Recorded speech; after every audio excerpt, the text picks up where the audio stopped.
Estamos en Libres Les Queremos, el programa de la Coordinadora Americana por los Derechos de los Pueblos. Tenemos en comunicación a Gabriel D'Emilio, historiador, director del Museo Histórico Nacional, investigador independiente del CONICET, triplicó el público del museo y amplió mucho sus colecciones. Todo con el mínimo presupuesto del museo. El gobierno continúa la política de destruir especialmente lo que funciona bien. Te preguntamos, ¿por qué? ¿Para qué? ¿Qué nos dirías, Gabriel? Bueno, me parece que el gobierno está haciendo lo que dijo que iba a hacer, que es destruir el Estado desde adentro, ¿no? Y en ese sentido lo único que les valido es que han dicho la verdad y básicamente están llevando adelante ese plan de destrucción que tiene consecuencias tremendas para Argentina, ¿no?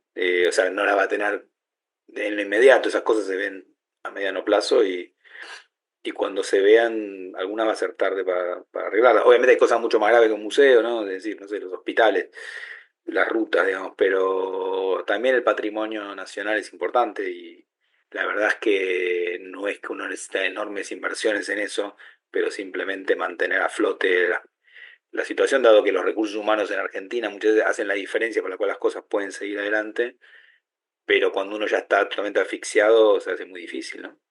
Y entonces también hay una especie de gusto en mostrar que las cosas no funcionan haciéndolas no funcionar, porque si yo desfinancio algo después no va a funcionar y digo, ven que el Estado no funciona. Por supuesto que el Estado hay de todo y yo he participado en experiencias muy diversas y hay cosas que funcionan bien, otras que no. Las que no, yo creo que hay que reformarlas, ¿no? Ellos en todo caso quieren destruirlas, pero creo que lo que se muestra cada vez más es que incluso las que funcionan bien eh, son atacadas directamente porque el plan no se fija en detalles, ¿no? No hay hay una mentira eficientista, meritocrática que no existe porque no es que van a evaluar los lugares y dicen, bueno, a ver cuáles son los resultados, los objetivos. Si nos pusiéramos liberales de verdad, por decirlo en un sentido Ujú. tradicional, ¿no? No, es básicamente un plan de destrucción de todo. Entonces, básicamente es una gran farsa, ¿no? En discursivo. Ahí sí que no hay nada de verdad. Este, Y en lo particular, esto implicaría deshistorizarnos, o sea, nos quieren quitar la historia, robar la historia. Tiene que ver con que, bueno, los pueblos necesitamos de nuestra historia, necesitamos apoyarnos a nuestra historia, saber de dónde venimos, ¿no? Para saber hacia dónde vamos y pareciera que no solamente romper como por romper, sino que tiene una intencionalidad muy marcada en este gobierno. Sí, yo ahí noto una diferencia igual grande respecto de otros momentos de la derecha argentina, ¿no? O sea, por ejemplo, en parte de la derecha en los 90 o sobre todo la experiencia macrista, ¿no? Que básicamente trataban de no hablar de historia, deshistorizar, entonces decían, bueno, ya la historia es algo que te deja en el atraso, hay que mirar para adelante, poner Ujú. eh, billetes con animalitos y no personajes históricos. Yo tengo la sensación de que el proyecto de los mileístas es otro, ¿no? Es más bien disputar la historia, ¿no? Es como sí contraponer un discurso histórico a otro.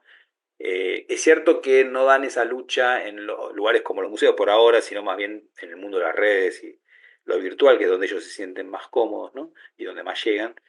Pero lo que sí hay claramente es digamos, una ofensiva histórica. A ver, que por supuesto tienen derecho a tener como tiene cualquier gobierno, todos los gobiernos hacen un uso político de la historia, eso es indudable. Es cierto que el uso político que están haciendo de la historia en este caso no solo tiene un montón de mentiras históricas, sino que también tiene un lado peligroso, ¿no? Por ejemplo, es la primera vez en democracia que directamente se celebra la conquista del desierto de Roca, que antes por lo menos los sectores incluso que estaban medio a favor no lo decían abiertamente, y sobre todo el negacionismo de la dictadura, ¿no? Y casi diría que la celebración de la dictadura, a un paso de eso, ¿no?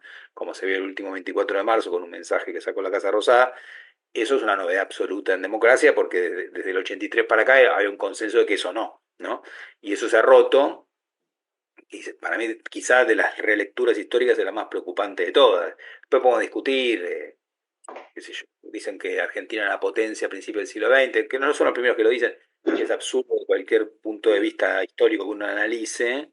Una cosa es una economía que funciona bien en el sentido de crecimiento, otra cosa es una potencia, no tiene nada que ver una cosa con la otra, pero digamos, esas son cosas por ahí con menos efectos perniciosos. Sí, digamos, hay una celebración de una Argentina previa a los derechos laborales, a los derechos sociales, ¿no? Entonces, como tratando de decir que lo que permite el crecimiento es que no haya ningún derecho, ¿no? Un poco esa es como, sería como el plan que está detrás.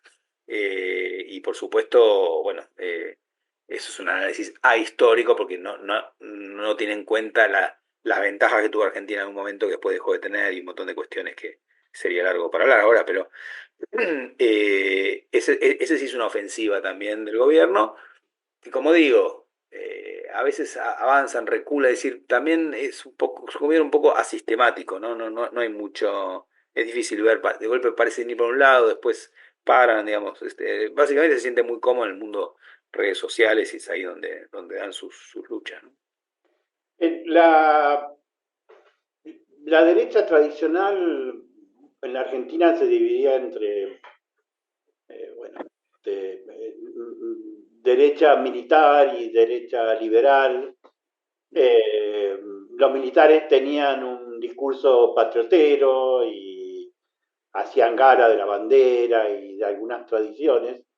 Y bueno, algunos han pensado de que el acuerdo Milei-Villarruel conseguía algo estratégico, que era unir a la derecha nacionalista, militar, eh, protagonista de los golpes de Estado militares durante el siglo XX, con una derecha, bueno, cosmopolita, apátrida, que se siente más cómoda el 4 de julio que el 9, que se siente más representada por Lamelas que por los diputados, ¿no?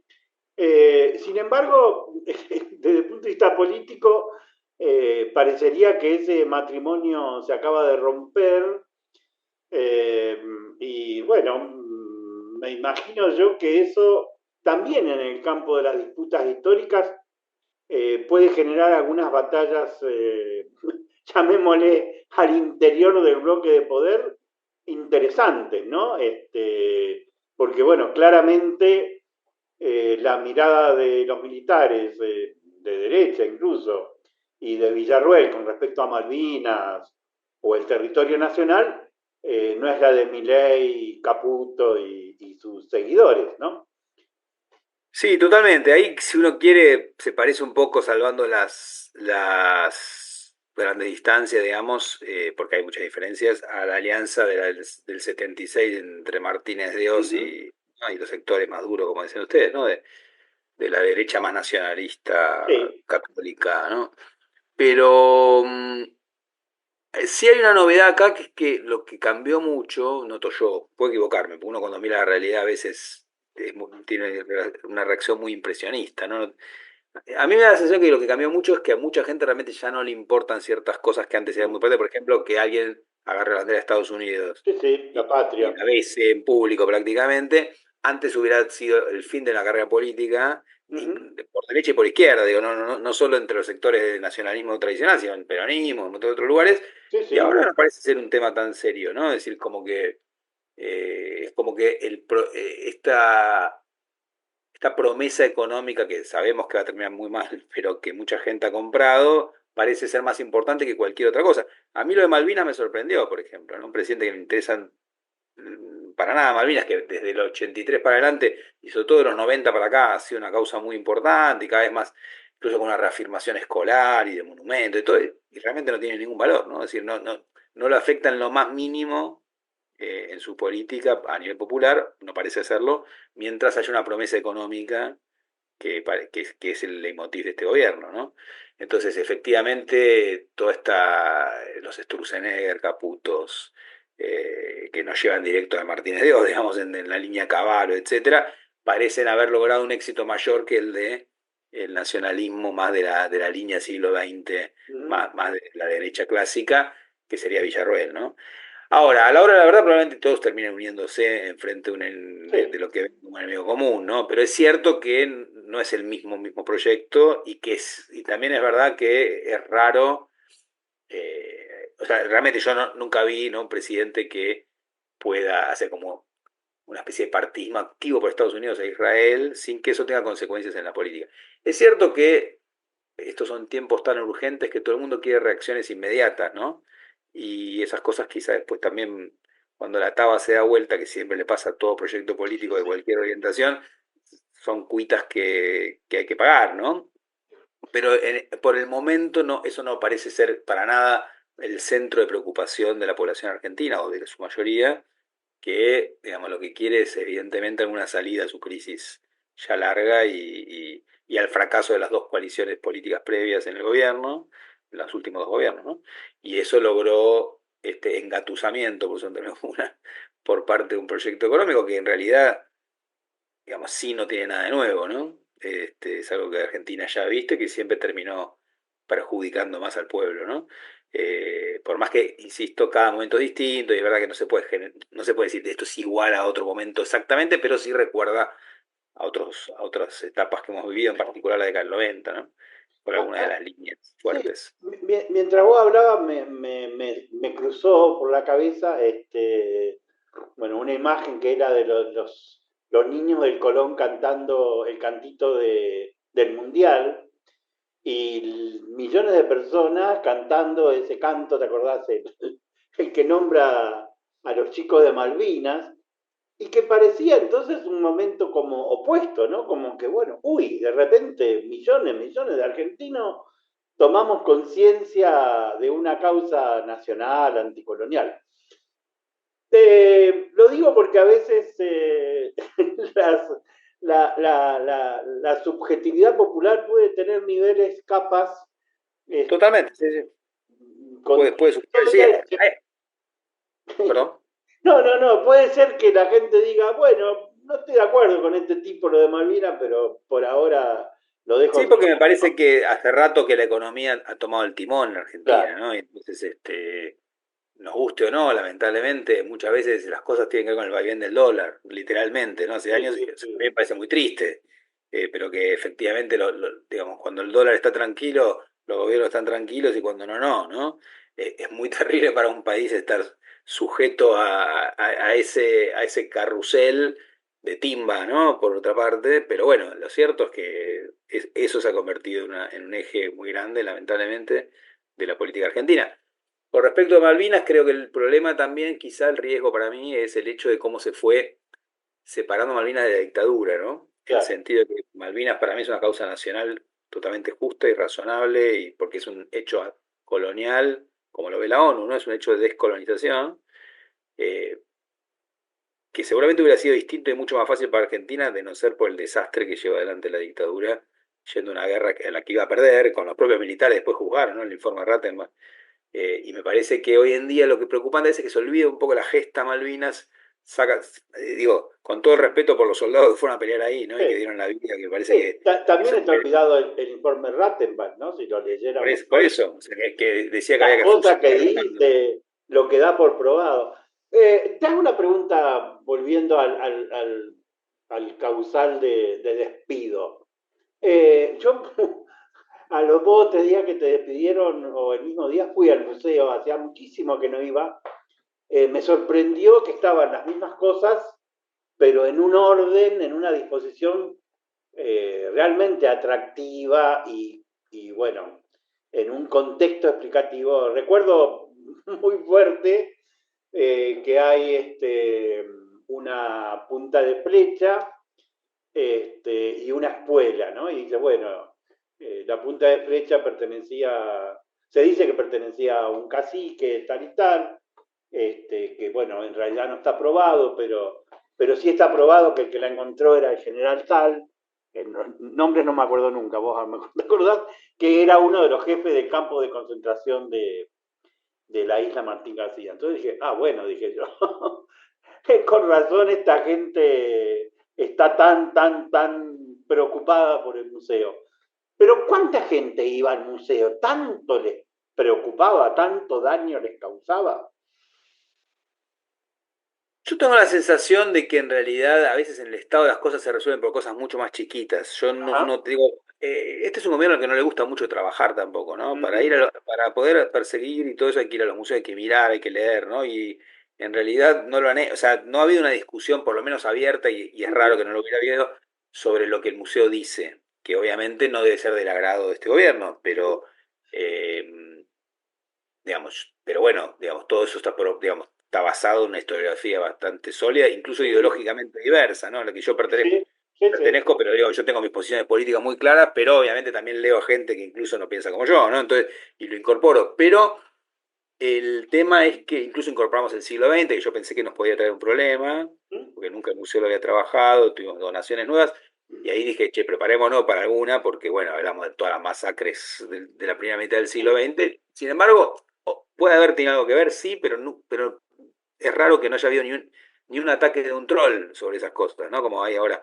No lo Lo que, leyeron. claro, entonces lo que parece más haber habido es esta cuestión del yo empecé a hablar en los medios a raíz de que se querían llevar el sable de San Martín Sí.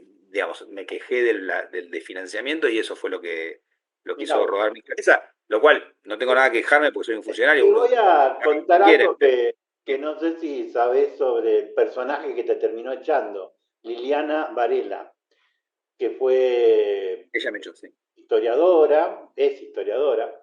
Sí, sí. Varela, yo fui 15 años presidente y secretario de la Liga Argentina por los Derechos del Hombre y Sí. fui miembro del directorio del Instituto de Espacio para la Memoria, que gestionó durante muchos años todos los espacios de memoria, empezando por la ESMA, ¿no? Fue creada en el año 2004 y duró Sí, más sí. o menos hasta el 2015.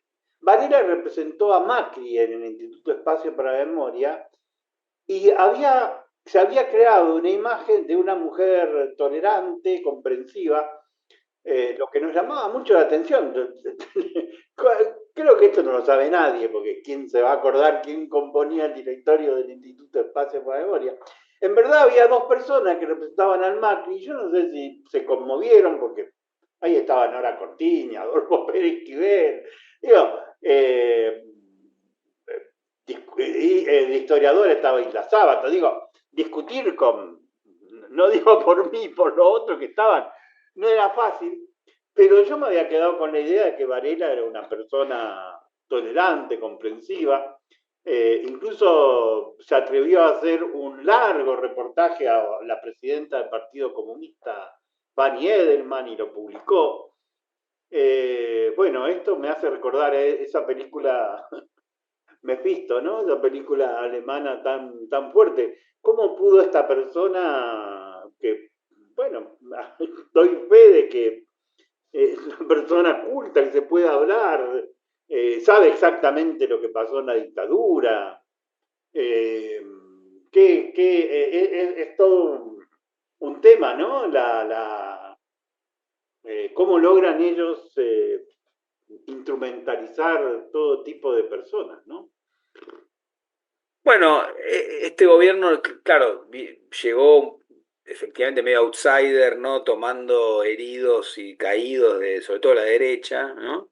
Y ha tomado cuadros de distintos espacios. En el caso del patrimonio, el secretario de Cultura que pusieron, que es Ifeli, viene del mundo del teatro, con lo cual de museos y toda la parte de patrimonio no tiene ni idea. Entonces, aparentemente, conjeturo que fue Lombardi, porque Varela digamos, persona de Lombardi a nivel político, el que les debe haber dado, digo porque no tengo información fidedigna, pero supongo, igual que María Inés Rodríguez Aguilar, que fue la directora nacional de museos hasta que me echaron y ahora me reemplazó en el museo, que viene de la misma línea, que son gente que viene del radicalismo en los 80 y después fue haciendo todo ese giro más hacia la derecha que hizo buena parte del radicalismo. Y bueno, entonces en un punto se plantan desde un lugar como que no fueran del gobierno y a la vez que son, o sea, una cosa muy rara, pero bueno, finalmente la única verdad es la realidad, dice un viejo adagio, y terminan Claro, ¿no? haciendo lo que hace la política de este gobierno, claro, son funciones de este gobierno. Entonces, eso es todo lo que tengo para decir. Insisto, yo a nivel legal, yo soy funcionario, cuando te quieren sacar, te sacan, no tengo nada que decir, son las reglas del juego. Sí me sorprendió un poco el momento y obviamente, bueno, fue un poco una pena intentábamos mantener el proyecto funcionando pese a todo y bueno, llegamos hasta el siglo XX, me faltó el 30% de renovación y bueno, se hace lo que se puede, ¿no? Yo creo que las cosas pueden seguir a veces con gobiernos incluso no piensan como uno, pero bueno, mientras uno pueda, mientras no se den cuenta, digamos, o mientras uno pueda más o menos... El conflicto armado en Colombia, conocí el Museo del Oro, que es una maravilla, sí. y habla de los esclavos y no tiene... Sí. Y es realmente bueno. Una última pregunta. ¿Qué es lo que más lamentarías que destruyan el museo tal como está hoy? Espero que no hayan cambiado hasta ahora. Bueno, me parece que se trabajó mucho, más de 5 años en el guión. Si sacaran el guión sería una pena, sobre todo porque no creo que tengan un contraguión muy rápido. Me parece que es un guión que lleva mucho laburo, ¿no? y mucho esfuerzo, no mío, digo, de mucha gente, porque se trabajó mucho y sería una pena que fuera tan efímero algo que insumió recursos y tiempo sobre todo. Y me parece que quedó bastante bien, la verdad que pese a que, insisto, no se terminó, creo que logró algo. Antes ustedes preguntaban por el público, bueno, sí, el público empezó a venir mucho más, sobre todo cuando hicimos unas muestras que en la gestión anterior teníamos recursos, sobre la historia del rock argentino de los 80, sobre la historia del fútbol argentino. Eso nos permitió que un montón de gente conociera el museo, que no venía habitualmente, y ahora están, digamos, sin esas muestras esporádicas, digamos, igual el público quedó mucho más arriba. Digamos, estamos hablando de un museo que digamos, con la muestra del fútbol llegan a venir 170.000 personas más en el año, que es un montón. Tenía, digamos, 60.000 antes, digamos, ¿no? Entonces, para mí, los museos no se miden por la cantidad de gente, ¿no? O sea, eso no mide su calidad, porque yo fui director del Cabildo, que tiene 500.000 de visitantes por año, no digo, porque sí, por lo que es. Pero sí, cuando crece mucho, ayuda a que se conozca más y ayuda. Entonces, me parece que todo eso que tuvo el museo estos años de un dinamismo nuevo, de volver un poquito a estar más en la mira, porque fue un museo muy de derecha durante la segunda mitad del siglo XX, muy asociado con lo militar, ¿no? De hecho, su director en la época de la dictadura fue secretario de Cultura de la dictadura, es decir, está muy asociado con esos sectores. Creo que esto no lo saqué yo, ya en el siglo XXI, con distintas gestiones, salió de ese lugar, pero bueno, está muy asociado para mucha gente con un lugar muerto, ¿no? Y entonces creo que lo más triste sería volverlo a movilizar, ¿no? Frizarlo. Y también si se llevan el sable de San Martín, como hay rumores y yo me opuse abiertamente, me parece que sería una herida muy grande para el museo, dado que había recuperado después de décadas eso que Onganía se llevó, y viene el último año de Cristina Kirchner, ¿no? Y la verdad que es una pieza que legítimamente le pertenece al museo por donación. Está presentado de un modo... Claro, además y contribuyó mucho a... Claro. Que lo han construido esa parte. Por eso lo hicieron en la gestión previa, ¿no? Y contribuyeron mucho a que nosotros le cambiamos el guión un poco, ¿no? O sea, le pusimos otras cosas en el pasillo, pero ¿sí? Cuadros, todo eso. Pero más allá de eso, quiero decir el hecho de que se convirtió en una pieza clave junto con la bandera de Macha, la de Belgrano, y la verdad que robarle el sable para que se lo llenen los granaderos otra vez sería realmente una herida muy fatal. Vos sabés que los sables terminamos, ¿no? Pero el de Bolívar, el de San Martín, han sido objeto de toda clase de disputas. Tal cual. Porque, bueno, creo que no hay nada más que sintetice, condense la historia de un país que es el sable del conquistador, del héroe, del libertador, ¿no? Gabriel, la verdad que te felicitamos por el trabajo. Estamos seguros que en donde estés vas a seguir aportando muchísimo. Y bueno, nosotros desde acá que luchamos por la libertad de los presos del continente, para nosotros la historia es clave. Y de paso, a los que van todavía, creo que es la primera vez que en un museo se muestran objetos construidos por presos políticos. Realmente, como expreso, me conmovió muchísimo. Nunca había visto en un museo una cosa así. Fue una donación reciente de presos comunistas, sí. Pero bueno, ver artesanías de presos políticos, bueno, nada, yo lo entiendo a Milei. Era mucho. Puede ser. Bueno, un abrazo grande. Te agradezco mucho, muchas gracias por todo. Gracias, Gabriel. Gracias. Hasta luego.